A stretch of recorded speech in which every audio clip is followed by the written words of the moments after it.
And now a bit of northern Rhode Island history. Longtime Woonsocket area residents will probably remember what happened 25 years ago today, November 7th, 1986, in their city. A landmark fell victim to fire, the once grand St. James Hotel. Here's today's flashback. The blaze began around 3 this morning. The 30 residents of the St. James Hotel were rousted out of bed by the smell of smoke. Got it. After the hotspots were put out, the crane moved in to search for bodies. 3 people were unaccounted for. After tearing away the unstable parts of the building, officials concentrated their efforts on this corner. They believed they'd find at least one person there. Their hunch proved true. You get kind of a lump in your throat.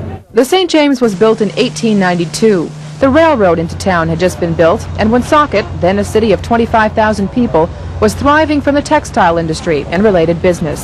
The St. James was an elegant addition. People came from miles around to attend the opera, then walk down Main Street to the hotel. It was built in an era of very gracious living.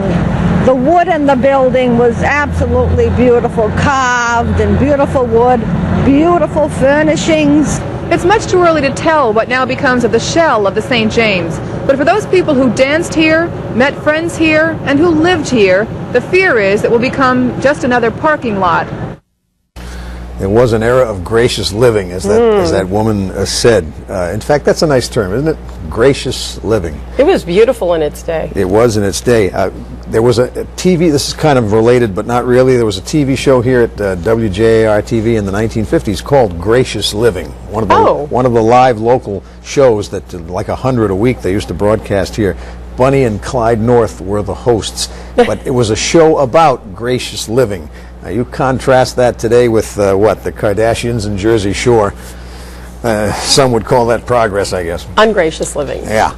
Anyway, the reporters in that story were Tim Carr, who continued his TV news career in San Diego after his time here, and Pat Masters, who still lives in this area and who's retired from TV news a long time now after a long career here and at another station in Rhode Island. In fact, Pat developed something called the Patient Pod. She started her own business, this after her father died of a hospital-acquired infection.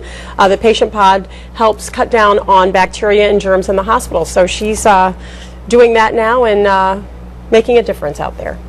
All right, 6:44 in the morning.